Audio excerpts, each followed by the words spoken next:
Let me show you how to utilize 3-note per string pentatonic modes to create some cool sounding 2-note per string stuff.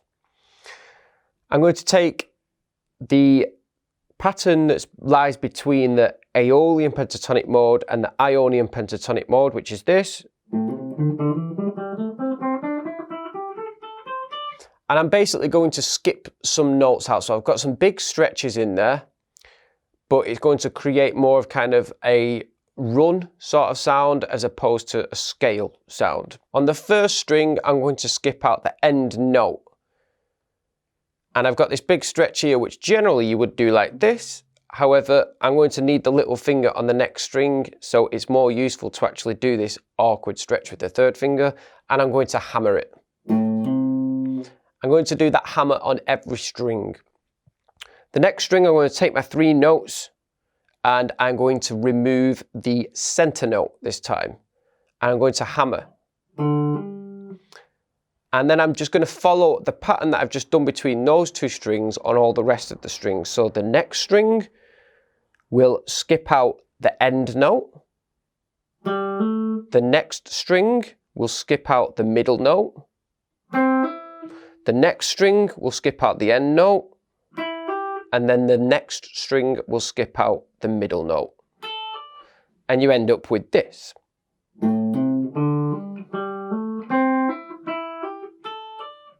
It's got quite a cool sound to it.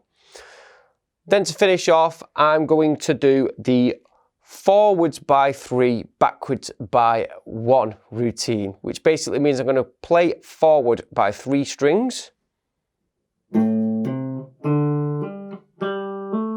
Then I'm going to go backwards 1 string, but I'm not going to descend backwards. I'm just going to go to the start note of the string before. Then I'm going to ascend forwards 3 strings. Then go backwards a string, ascend forward 3 strings. Backwards by 1 string, and then ascend forward 3 strings finally. And you end up with this.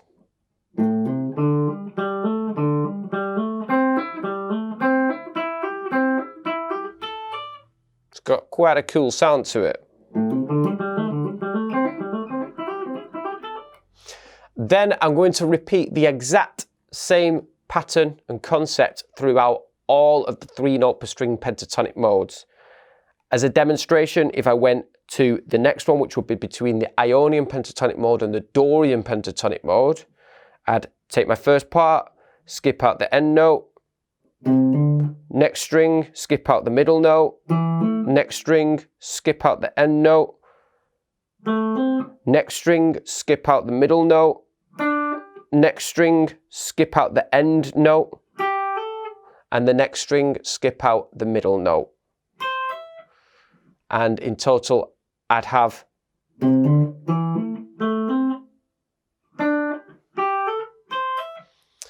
and then I'd do the forwards by 3, backwards by 1 routine.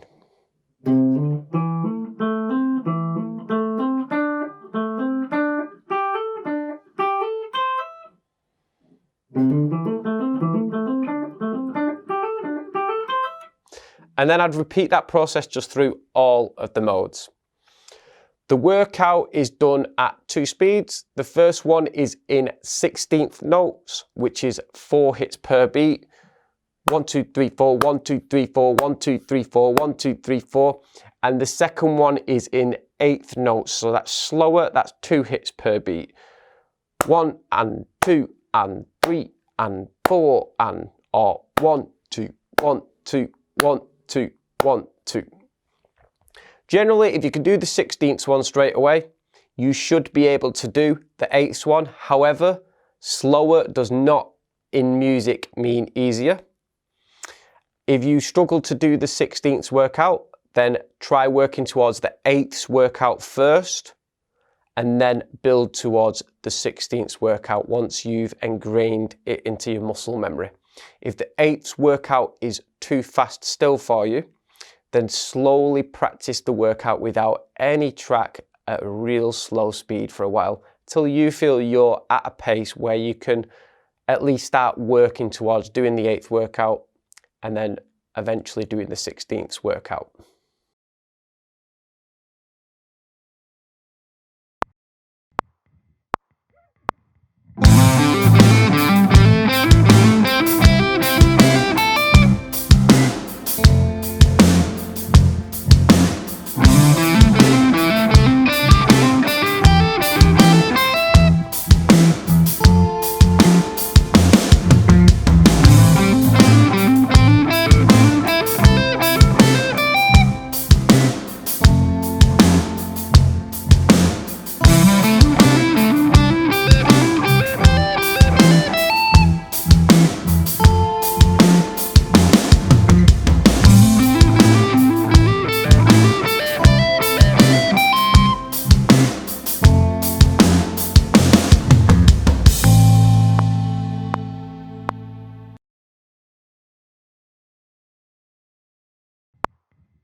To summarise what you should have learnt from this course, you should have learnt that you can take 2 pentatonic modal positions that are next to each other to create a larger box shape.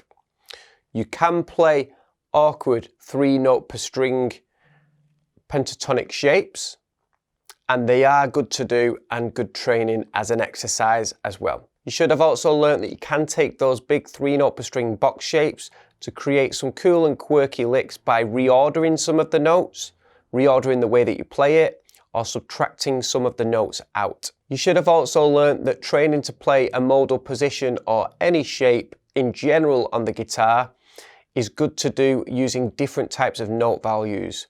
Training in 8ths, training in 16ths, and training in triplets, as well as quarters and other types of note values as well, is good training. Finally, let me give you 2 takeaways from this part of the course that you can work on to extend your technique further. The first takeaway is all of the shapes that you've done, try them in different keys. We've done it in A minor in this course. If you moved every single shape down by 1 fret, that would be A flat minor. If you moved it all by another fret down, that would be G minor, and so on, so forth.